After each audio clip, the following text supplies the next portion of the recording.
मनुष्य जीवन का सबसे बड़ा लक्ष्य सुख की खोज है। हर इंसान अपने जीवन में सुख चाहता है, वह चाहे कितना भी बड़ा क्यों ना हो। उसकी आकांक्षा यही रहती है कि वह शांतिपूर्ण और प्रसन्न चित्त जीवन व्यतीत कर सके। लेकिन विडंबना यह है कि सुख की चाह रखने वाला इंसान अक्सर दुख में उलझ जाता है और उसे समझ ही नहीं आता कि सुखी होते हुए भी वह क्यों दुखी है। इसका कारण यह है कि सुख और दुख बाहरी परिस्थितियों से कम और हमारे आंतरिक दृष्टिकोण और विचारों से अधिक प्रभावित होते हैं। वास्तव में सुख एक मानसिक अवस्था है, जबकि दुख भी उसी मन की उपज है। यदि मन निर्मल और संतुलित हो तो कठिन परिस्थितियों में भी व्यक्ति प्रसन्न रह सकता है, और यदि मन विषाक्त और अशांत हो तो समृद्धि और वैभव के बीच भी व्यक्ति दुखी रहता है। यही कारण है कि अनेक लोग सब कुछ होने के बावजूद भीतर से खालीपन और असंतोष का अनुभव करते हैं, और यह स्थिति उन्हें धीरे धीरे निराशा और पीड़ा की ओर धकेल देती है। भारतीय दर्शन में सुख और दुख की गहन व्याख्या की गई है। उपनिषदों और गीता जैसे ग्रंथ बताते हैं कि वास्तविक सुख आत्मज्ञान से उत्पन्न होता है और वास्तविक दुख अज्ञान से अटकता है। जो व्यक्ति अपने भीतर झांकता है और अपने स्वभाव को पहचानता है, वह सहज ही संतोष प्राप्त करता है। लेकिन जो बाहरी उपलब्धियों पर ही आश्रित रहता है, उसे चाहे कितनी भी सफलता मिले, भीतर से वह अपूर्ण ही महसूस करता है। संसार का इतिहास इस बात का साक्षी है कि महलों में रहकर भी राजा दुखी रहे हैं और झोपड़ी में रहकर भी साधु संत आनंद से नाचते गाते रहे हैं। इसका कारण यही है कि सुख और दुख का निर्धारण बाहरी वस्तुओं से नहीं बल्कि भीतर की वृत्तियों से होता है। अब प्रश्न यह है कि कौन सी वृत्तियां या भावनाएं व्यक्ति को सुखी होते हुए भी दुखी कर देती हैं। ये समझना बहुत आवश्यक है, क्योंकि इन्हीं वृत्तियों पर नियंत्रण पाकर हम जीवन को सार्थक बना सकते हैं। पहला कारण है ईर्ष्या, जिसे जलन भी कहते हैं, और दूसरा कारण है घृणा। इन दोनों का गहन विश्लेषण करना आवश्यक है, क्योंकि यही दो वृत्तियां जीवन को सबसे अधिक कष्टदायक बनाती हैं। ईर्ष्या मनुष्य की सबसे पुरानी और गहरी कमजोरी है। जब कोई व्यक्ति किसी अन्य को सफल या सुखी देखता है तो उसके मन में अनजाने ही यह भावना जन्म ले लेती है कि क्यों मेरे पास यह सब नहीं है। ईर्ष्या एक प्रकार का मानसिक विष है जो धीरे धीरे इंसान की आत्मा को खोखला कर देता है। ईर्ष्यालु व्यक्ति दूसरों की प्रगति देखकर दुखी होता है और उनका दुख देखकर खुश होता है। उसका सारा ध्यान तुलना पर टिका रहता है। वह स्वयं के गुणों और उपलब्धियों को भूलकर केवल यह देखने लगता है कि सामने वाले के पास क्या है। ईर्ष्या का परिणाम यह होता है कि व्यक्ति की आंतरिक शांति नष्ट हो जाती है। वह कभी भी संतुष्ट नहीं रह पाता, चाहे उसे कितना भी मिले, क्योंकि उसके मन का पैमाना हमेशा किसी और से बड़ा ही रहता है। ईर्ष्या का बीज बचपन से ही बोया जाता है। जब बच्चा देखता है कि भाई या बहन को अधिक प्यार मिल रहा है तो उसके मन में असंतोष जागता है। धीरे धीरे यही प्रवृत्ति जीवन भर बनी रहती है। विद्यालय में कोई सहपाठी अधिक अंक लाए तो ईर्ष्या, घर में कोई रिश्तेदार अधिक सुविधा में रहे तो ईर्ष्या, कार्यक्षेत्र में कोई सहकर्मी आगे बढ़े तो ईर्ष्या, समाज में कोई अधिक प्रतिष्ठा पाए तो ईर्ष्या। इस तरह ईर्ष्या जीवन का स्थायी साथी बन जाती है और व्यक्ति बिना वजह दुखी रहने लगता है। ऐसा व्यक्ति दूसरों के सुख को देखकर भी दुखी होता है और दूसरों के दुख को देखकर भीतर ही भीतर तृप्त होता है। यह प्रवृत्ति उसे भीतर से कुरूप और अस्थिर बना देती है। ईर्ष्या न केवल मानसिक शांति को नष्ट करती है बल्कि शारीरिक स्वास्थ्य पर भी बुरा प्रभाव डालती है।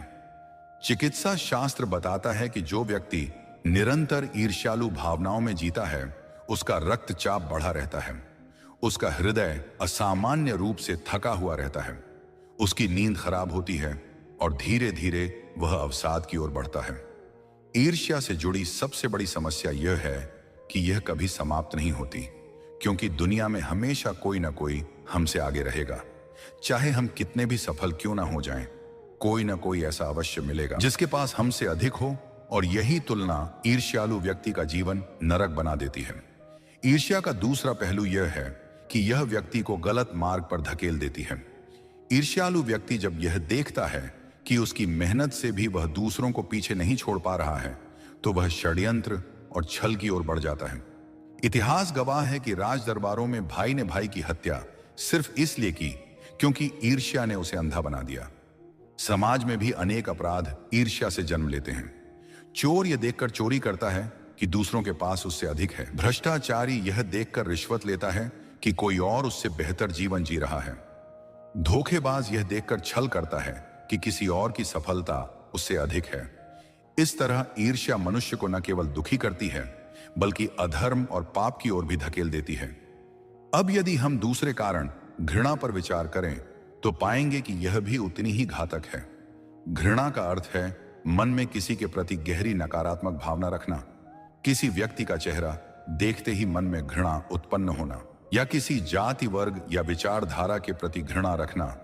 यह मनुष्य के हृदय को संकुचित कर देता है और उसे प्रेम और करुणा से दूर कर देता है। घृणा करने वाला व्यक्ति हर समय मानसिक तनाव में रहता है। वह दूसरों की अच्छाई को स्वीकार नहीं कर पाता। वह हमेशा दूसरों की गलतियों को याद करता है और उनके प्रति कटुता पालता है। घृणा का सबसे बड़ा नुकसान यह है कि यह स्वयं घृणा करने वाले को ही जलाती है। यह एक प्रकार की आग है जिसमें घृणा का शिकार होने वाला व्यक्ति नहीं बल्कि घृणा करने वाला व्यक्ति स्वयं जलता है। जो व्यक्ति घृणा करता है उसका मन कभी शांत नहीं रहता। वह बार बार उसी घटना या व्यक्ति को याद करता है जिसने उसके भीतर यह भावना उत्पन्न की थी। वह क्षमा करने और भूल जाने की क्षमता खो देता है और यही उसे लगातार दुखी रखता है। घृणा समाज को भी तोड़ती है। यह परिवारों को विभाजित करती है, समाज में हिंसा फैलाती है और राष्ट्रों को युद्ध की ओर ले जाती है। यदि हम इतिहास पर दृष्टि डालें तो पाएंगे कि सबसे बड़े युद्ध घृणा की ही उपज रहे हैं। जातीय घृणा, धार्मिक घृणा, राजनीतिक घृणा, इन सभी ने मानवता को गहरे घाव दिए हैं। यहां तक कि आज भी दुनिया के अनेक हिस्सों में लोग घृणा की आग में जल रहे हैं और सुख शांति उनसे कोसों दूर है। लेकिन यदि व्यक्तिगत स्तर पर देखें तो भी घृणा का असर उतना ही विनाशकारी है। उदाहरण के लिए, यदि किसी व्यक्ति को कार्यक्षेत्र में किसी सहकर्मी से घृणा है तो वह सहकर्मी की हर बात को नकारात्मक रूप से देखेगा। भले ही वह सही बात कह रहा हो, लेकिन घृणा से अंधा व्यक्ति उसमें भी गलती ढूंढेगा। इस तरह घृणा इंसान को न्यायपूर्ण दृष्टि से वंचित कर देती है। वह वास्तविकता को देख ही नहीं पाता और हर समय दुख में डूबा रहता है। संस्कृत में कहा गया है, घृणा मूलम दुःखस्य, अर्थात घृणा दुख का मूल है। जब तक मनुष्य दूसरों से घृणा करता रहेगा तब तक वह कभी सुखी नहीं हो सकता, क्योंकि घृणा प्रेम के विपरीत है और प्रेम ही वह शक्ति है जो मनुष्य को शांति और आनंद प्रदान करती है। घृणा से ग्रसित व्यक्ति कभी भी करुणा और दया का अनुभव नहीं कर सकता। मनुष्य का तीसरा बड़ा दोष जो उसे सुखी होते हुए भी दुखी बना देता है वह है असंतोष। जीवन में संतोष एक ऐसा रत्न है जिसे पाने वाला व्यक्ति सब कुछ पाकर भी संतुष्ट रहता है और खोकर भी शांति अनुभव करता है। लेकिन असंतोष की भावना इंसान को कभी चैन नहीं लेने देती। असंतोष का अर्थ है जितना भी मिल जाए उतना कभी पर्याप्त न लगना। मनुष्य का मन एक ऐसी इच्छाओं की थैली है जो कभी भरती नहीं है। एक इच्छा पूरी हुई नहीं कि दूसरी जन्म ले लेती है, दूसरी पूरी हुई नहीं कि तीसरी सामने आ खड़ी होती है। यही वजह है कि असंतोष मनुष्य को स्थायी रूप से दुखी रखता है। असंतोष का आरंभ जीवन के छोटे छोटे स्तर से ही हो जाता है। बचपन में बच्चा खिलौना मांगता है, उसे खिलौना मिल जाता है, लेकिन जल्द ही वह दूसरा खिलौना चाहता है। जब तक उसे दूसरा खिलौना नहीं मिलता तब तक वह रोता है और उदास रहता है। यही प्रवृत्ति उम्र के साथ बढ़ती चली जाती है। युवा होने पर इंसान पढ़ाई में अधिक अंक चाहता है, फिर नौकरी में अधिक वेतन चाहता है, फिर जीवन में बड़ा मकान चाहता है, फिर समाज में अधिक प्रतिष्ठा चाहता है और यह क्रम जीवन भर चलता रहता है। परिणाम यह होता है कि भले ही उसके पास बहुत कुछ हो, लेकिन वह संतुष्टि और तृप्ति का अनुभव कभी नहीं कर पाता। असंतोष का सबसे बड़ा कारण तुलना है। जब व्यक्ति अपनी स्थिति की तुलना दूसरों से करता है तो उसे लगता है कि मेरे पास कम है, जबकि तुलना करने की आदत छोड़कर यदि वह अपने पास की वस्तुओं पर ध्यान दे तो वह देखेगा कि उसके पास बहुत कुछ है। असंतोष व्यक्ति को भीतर से इतना कमजोर कर देता है कि वह कभी भी प्रसन्न चित्त नहीं रह सकता, चाहे उसके पास कितना भी धन क्यों ना हो, चाहे उसके पास कितनी भी सुविधा क्यों ना हो। यदि उसके मन में असंतोष है तो वह हमेशा दुखी ही रहेगा। भारतीय ग्रंथों में कहा गया है, संतोषम परम सुखम, अर्थात संतोष सबसे बड़ा सुख है। यदि किसी ने संतोष पा लिया तो उसने सब कुछ पा लिया, लेकिन यदि किसी ने असंतोष को पाल लिया तो चाहे वह समस्त भौतिक संपत्ति प्राप्त कर ले, उसे कभी सुख नहीं मिल सकता। असंतोष की समस्या यह है कि यह व्यक्ति को कृतज्ञता से वंचित कर देता है। असंतोषी व्यक्ति कभी आभार व्यक्त नहीं करता। उसे हमेशा यही लगता है कि मेरे पास अभी बहुत कुछ कम है और यह सोच उसे भीतर से खोखला करती रहती है। असंतोष के साथ जुड़ा एक और पहलू है प्रतिस्पर्धा। आज का समाज प्रतिस्पर्धा पर आधारित है। हर जगह यह सिखाया जाता है कि औरों से आगे बढ़ो, उनसे बेहतर बनो, उनसे अधिक कमाओ, उनसे अधिक दिखाओ। यही सोच असंतोष को और गहरा करती है। इस सोच से ग्रस्त व्यक्ति अपने जीवन का आनंद लेना भूल जाता है और केवल आगे बढ़ने की दौड़ में ही लगा रहता है। यह दौड़ कभी पूरी नहीं होती, क्योंकि जैसे ही वह एक लक्ष्य तक पहुंचता है, सामने दूसरा लक्ष्य खड़ा हो जाता है और इस तरह वह जीवन भर दौड़ता रहता है, लेकिन तृप्ति का अनुभव कभी नहीं कर पाता। यदि असंतोष की तुलना एक जलती हुई आग से करें तो यह बिल्कुल उचित होगा, क्योंकि आग जितना अधिक ईंधन पाती है उतनी ही अधिक भड़कती है। असंतोष भी वैसा ही है, जितना अधिक मिलता है उतनी ही अधिक नई इच्छाएं जन्म लेती हैं और यह चक्र कभी समाप्त नहीं होता। जब तक मनुष्य अपने भीतर संतोष की भावना नहीं जगाता, तब तक वह कभी सुखी नहीं हो सकता। अब चौथे कारण की ओर बढ़ते हैं और वह है क्रोध। क्रोध मानव का सबसे बड़ा शत्रु है। क्रोध का अर्थ है मन का संतुलन खो देना और परिस्थिति के अनुसार असंयमित प्रतिक्रिया देना। जब व्यक्ति क्रोध करता है तो वह सही गलत का भेद भूल जाता है और उस समय लिया गया कोई भी निर्णय प्रायः दुखदायी सिद्ध होता है। यही कारण है कि कहा जाता है, क्रोध में लिया गया फैसला हमेशा नुकसान पहुंचाता है। क्रोध की जड़ भी हमारी अपेक्षाओं में छिपी होती है। जब हमारी अपेक्षाएं पूरी नहीं होती तो हमें क्रोध आता है। जब कोई हमारे अहंकार को ठेस पहुंचाता है तो हमें क्रोध आता है। जब कोई हमारी बात नहीं मानता या हमारे अनुसार काम नहीं करता तो हमें क्रोध आता है। इस प्रकार क्रोध हमेशा इस बात का संकेत है कि हमारी इच्छाओं और अहंकार को चोट पहुंची है। क्रोध का सबसे बड़ा नुकसान यह है कि यह पल भर में वर्षों की कमाई हुई प्रतिष्ठा को नष्ट कर देता है। एक व्यक्ति जीवन भर की मेहनत से अपने संबंध बनाता है, लेकिन यदि वह क्रोध में एक कठोर शब्द कह देता है तो संबंध टूट जाते हैं, परिवार बिखर जाता है, मित्रता समाप्त हो जाती है। यहां तक कि क्रोध में की गई एक गलती नौकरी या व्यापार को भी बर्बाद कर सकती है। यही कारण है कि क्रोध को मनुष्य का सबसे बड़ा शत्रु कहा गया है। वैज्ञानिक दृष्टि से देखें तो क्रोध शरीर के लिए भी अत्यंत हानिकारक है। क्रोध के समय शरीर में हार्मोन का स्तर अचानक बदल जाता है, हृदय की गति बढ़ जाती है, रक्तचाप असामान्य रूप से ऊपर चला जाता है, मस्तिष्क पर दबाव पड़ता है और यदि यह स्थिति बार बार बनी रहे तो व्यक्ति को हृदय रोग, उच्च रक्तचाप और मानसिक विकार घेर लेते हैं। अनेक बीमारियां सीधे क्रोध से जुड़ी होती हैं। इसीलिए आज मनोविज्ञान और चिकित्सा विज्ञान दोनों ये मानते हैं कि क्रोध का नियंत्रण आवश्यक है, अन्यथा यह जीवन की गुणवत्ता को नष्ट कर देता है। क्रोध केवल स्वास्थ्य और संबंधों को ही नहीं बिगाड़ता, बल्कि यह व्यक्ति के विचार और निर्णय शक्ति को भी नष्ट कर देता है। क्रोधित व्यक्ति कभी भी न्यायपूर्ण निर्णय नहीं ले सकता। उसका मन अंधा हो जाता है और वह केवल प्रतिशोध की भावना से प्रेरित होकर निर्णय लेता है। यही कारण है कि क्रोध में लिए गए फैसले हमेशा दुखदायी होते हैं, चाहे वह व्यक्तिगत जीवन हो या सामाजिक या राजनीतिक जीवन हो। जब भी किसी ने क्रोध में निर्णय लिया, उसका परिणाम विनाश ही हुआ। यदि इतिहास देखें तो पाएंगे कि अनेक युद्ध केवल क्रोध के कारण हुए हैं। राजाओं और सेनापतियों ने क्रोध के वश में आकर युद्ध छेड़े, जिनमें लाखों निर्दोष लोग मारे गए, परिवार बिखर गए और समाज नष्ट हो गया। यही क्रोध जब छोटे स्तर पर होता है तो परिवारों को तोड़ता है और जब बड़े स्तर पर होता है तो देशों को बर्बाद करता है। क्रोध का एक और पहलू यह है कि यह हमेशा पछतावे की ओर ले जाता है। क्रोधित व्यक्ति जब शांत होता है तो उसे अपनी कही और की हुई बातों पर पछतावा होता है, लेकिन तब तक देर हो चुकी होती है। उसने जिस संबंध को तोड़ा वह टूट चुका होता है, उसने जो आघात दिया वह लग चुका होता है। इसीलिए महापुरुषों ने कहा है कि क्रोध शत्रु से भी अधिक खतरनाक है, क्योंकि शत्रु तो बाहर है लेकिन क्रोध भीतर है और भीतर का शत्रु ही सबसे बड़ा होता है। क्रोध का मूल कारण है संयम की कमी। यदि मनुष्य स्वयं को नियंत्रित करना सीख ले तो क्रोध स्वतः ही नियंत्रित हो जाएगा, लेकिन अधिकांश लोग संयम का अभ्यास नहीं करते। वे अपने मन को बाहर की परिस्थितियों का दास बना देते हैं और जैसे ही कुछ अप्रिय घटता है वे क्रोध में आ जाते हैं। यदि वे अपने मन को साध लें तो वे देखेंगे कि कोई भी परिस्थिति इतनी बड़ी नहीं है कि उसके लिए अपना संतुलन खोया जाए। भारतीय संस्कृति में क्रोध को काम, क्रोध, लोभ, मोह, अहंकार के 5 शत्रुओं में गिना गया है और कहा गया है कि यह पांचों शत्रु ही मनुष्य को दुख की ओर ले जाते हैं। उनमें से क्रोध सबसे तेज है, क्योंकि यह तुरंत प्रकट हो जाता है और तुरंत नुकसान करता है। अन्य दोष धीरे धीरे मनुष्य को गिराते हैं, लेकिन क्रोध पल भर में सब कुछ नष्ट कर देता है। इस प्रकार हम देखते हैं कि असंतोष और क्रोध दो ऐसी कमजोरियां हैं जो सुखी होते हुए भी इंसान को दुखी बना देती हैं। असंतोष व्यक्ति को भीतर से हमेशा खाली रखता है और क्रोध व्यक्ति को भीतर से हमेशा अशांत रखता है। असंतोष से व्यक्ति कभी तृप्त नहीं हो पाता और क्रोध से व्यक्ति कभी शांत नहीं हो पाता। यही कारण है कि यदि इन दोनों पर नियंत्रण पा लिया जाए तो जीवन में सुख और शांति स्वतः ही आ जाएगी। मनुष्य के दुखी रहने का पांचवां बड़ा कारण है संदेह।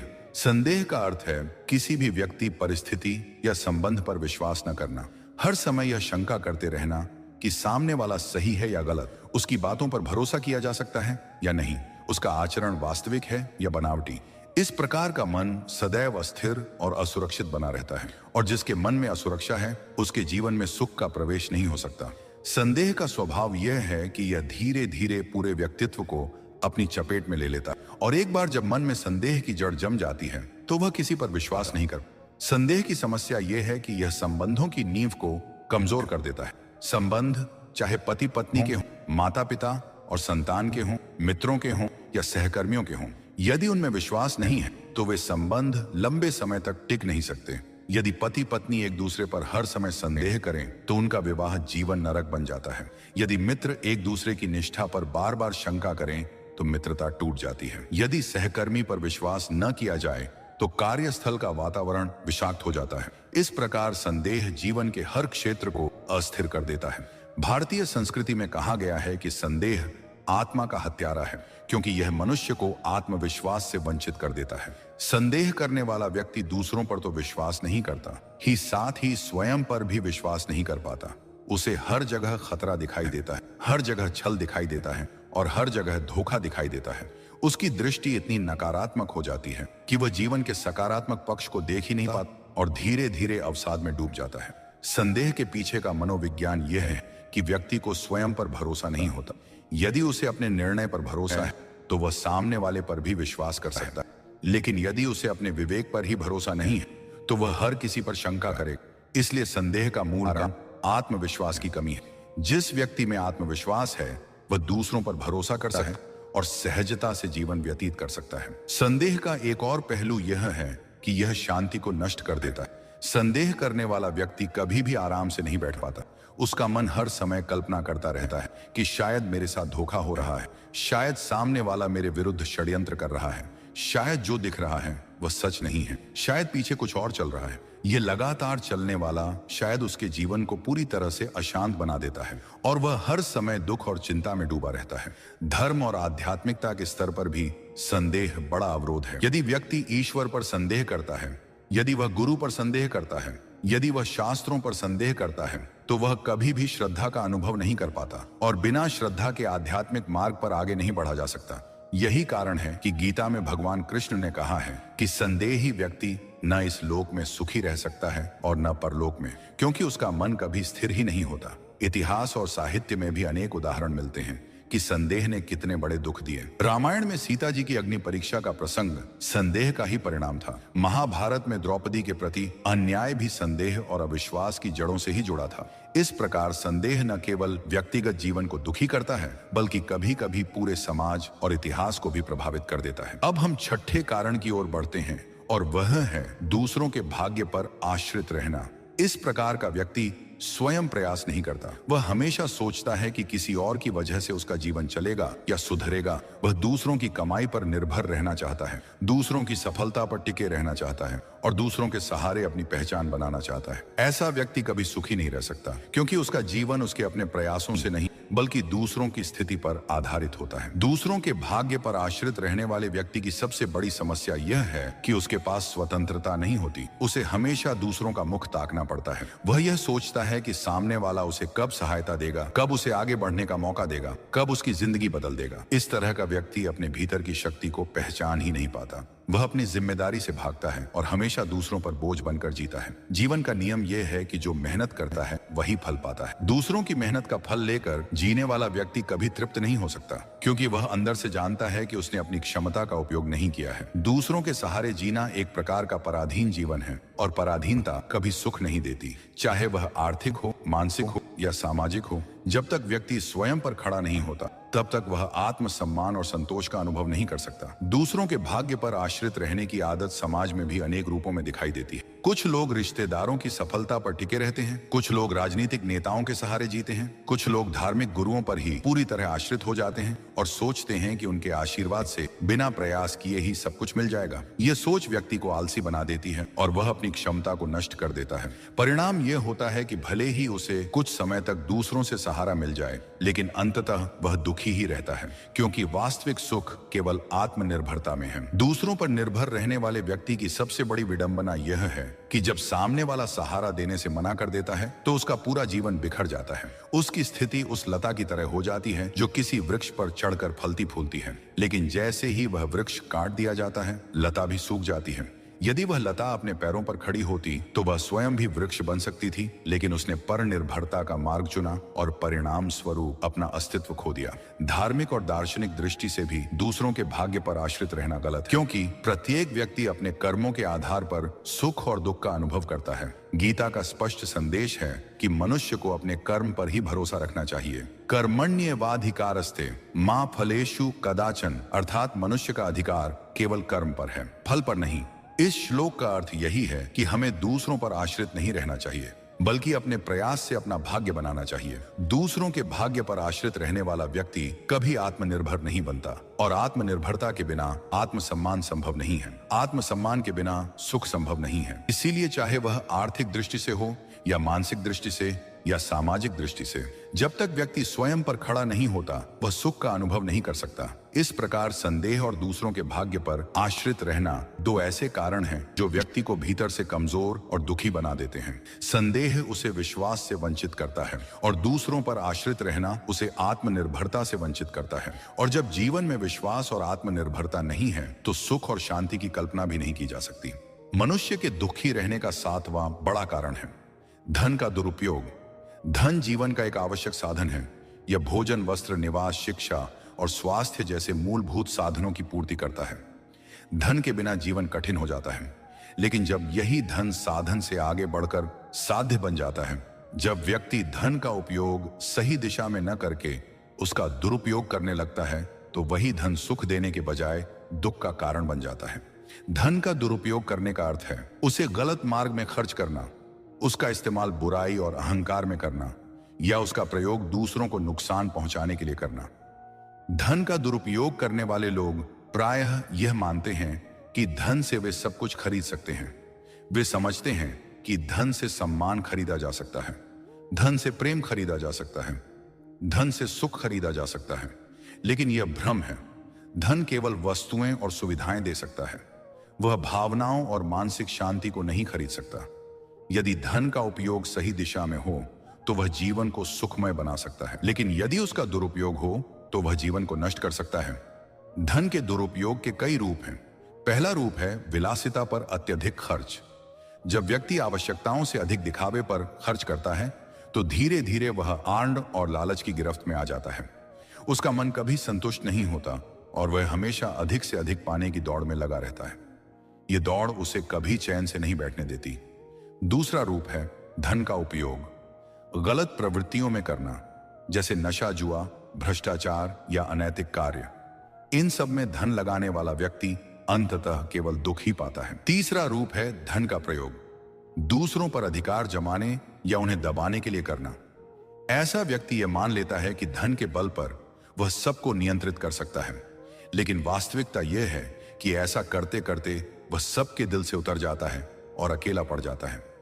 धन का दुरुपयोग करने वाले व्यक्ति का सबसे बड़ा नुकसान यह है कि वह धन को ही सुख का स्रोत मान लेता है, जबकि वास्तविकता यह है कि सुख मन की शांति और संतोष में है। यदि धन से ही सुख मिलता तो सबसे धनी लोग कभी दुखी न होते, लेकिन सच्चाई यह है कि अनेक धनी लोग भीतर से अत्यंत दुखी और असंतुष्ट रहते हैं। उनके पास सब कुछ होते हुए भी उन्हें नींद नहीं आती, उनका मन चैन नहीं पाता और वे हर समय असुरक्षा और भय में जीते हैं। धन का दुरुपयोग केवल व्यक्ति को ही नहीं बल्कि समाज को भी नुकसान पहुंचाता है। जब समाज में कुछ लोग अपने धन का दुरुपयोग करते हैं तो शेष समाज में असमानता और असंतोष बढ़ता है।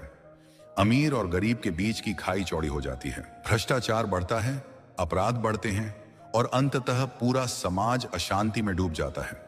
यही कारण है कि शास्त्रों ने हमेशा धन के सही उपयोग पर बल दिया है और कहा है कि धन का प्रयोग धर्म और लोक कल्याण के लिए होना चाहिए। धन का दुरुपयोग करने वाला व्यक्ति धीरे धीरे अपने नैतिक मूल्यों को खो देता है। वह केवल स्वार्थ और अहंकार में जीता है। उसका हृदय करुणा और दया से रहित हो जाता है, और जब करुणा और दया नष्ट हो जाती है तो मनुष्यत्व ही नष्ट हो जाता है। और मनुष्यत्व के बिना सुख की कल्पना नहीं की जा सकती। धन का सही उपयोग तभी है जब वह दूसरों के जीवन को भी सुखी बना सके। यदि धन केवल स्वयं की इच्छाओं की पूर्ति के लिए है तो वह कभी भी स्थायी आनंद नहीं दे सकता। अब जब हम सातों कारणों का विश्लेषण कर चुके हैं तो यह स्पष्ट हो जाता है कि सुखी होते हुए भी दुखी रहने के पीछे यही 7 दोष प्रमुख रूप से जिम्मेदार हैं। ईर्ष्या, घृणा, असंतोष, क्रोध, संदेह, दूसरों के भाग्य पर आश्रित रहना और धन का दुरुपयोग। ये सातों भावनाएं और आदतें मनुष्य को भीतर से खोखला कर देती हैं। वे उसे वास्तविक सुख से दूर ले जाती हैं और उसके जीवन को अशांत और दुखमय बना देती हैं। लेकिन समाधान भी उतना ही सरल है जितना इन दोषों का निदान ईर्ष्या का उपचार है। कृतज्ञता और आत्मस्वीकृति। यदि व्यक्ति अपने पास की वस्तुओं और गुणों को पहचान ले और उनका आभार माने तो ईर्ष्या समाप्त हो सकती है। घृणा का उपचार है क्षमा और करुणा। यदि व्यक्ति क्षमा करना सीख ले और दूसरों के प्रति दया की भावना रखे तो घृणा स्वतः मिट जाती है। असंतोष का उपचार है संतोष और साधना। यदि व्यक्ति यह समझ ले कि इच्छाओं का अंत नहीं है और जो मिला है वही पर्याप्त है तो असंतोष समाप्त हो सकता है। क्रोध का उपचार है संयम और धैर्य। यदि व्यक्ति परिस्थिति पर प्रतिक्रिया देने से पहले स्वयं को नियंत्रित करना सीख ले तो क्रोध समाप्त हो सकता है। संदेह का उपचार है विश्वास और आत्मविश्वास। यदि व्यक्ति अपने निर्णय पर भरोसा रखे और दूसरों को सकारात्मक दृष्टि से देखे तो संदेह मिट सकता है। दूसरों के भाग्य पर आश्रित रहने का उपचार है आत्मनिर्भरता और परिश्रम। यदि व्यक्ति अपने प्रयास से जीवन जीना सीख ले तो वह आत्मसम्मान और सुख दोनों पा सकता है। धन के दुरुपयोग का उपचार है धर्म और विवेक। यदि व्यक्ति धन को साधन मानकर सही दिशा में खर्च करे और उसका उपयोग लोक कल्याण के लिए करे तो वह धन को भी आनंद का साधन बना सकता है। अंततः सुख कोई बाहरी वस्तु नहीं है, यह मन की स्थिति है। यदि मन शुद्ध है, संतुलित है और दोषों से मुक्त है तो जीवन में हर परिस्थिति सुखद बन सकती है। और यदि मन ईर्ष्या, घृणा, असंतोष, क्रोध, संदेह, आलस्य और धन के दुरुपयोग में फंसा है तो चाहे व्यक्ति कितना भी समृद्ध क्यों ना हो वह दुखी ही रहेगा। यही कारण है कि महान संतों ने कहा है कि सुख का मार्ग भीतर से होकर जाता है, बाहर से नहीं। इस प्रकार हम निष्कर्ष निकाल सकते हैं कि वास्तविक सुख पाने के लिए हमें अपने भीतर की इन 7 कमजोरियों को पहचानकर उन्हें दूर करना होगा। ईर्ष्या की जगह कृतज्ञता लानी होगी, घृणा की जगह प्रेम लाना होगा, असंतोष की जगह संतोष लाना होगा, क्रोध की जगह धैर्य लाना होगा, संदेह की जगह विश्वास लाना होगा, आलस्य और परनिर्भरता की जगह आत्मनिर्भरता लानी होगी और धन का दुरुपयोग करने की जगह उसका सदुपयोग करना होगा। यदि हम इन 7 दोषों से मुक्त हो गए तो जीवन अपने आप सुखमय और आनंदमय हो जाएगा और यही जीवन का वास्तविक उद्देश्य है।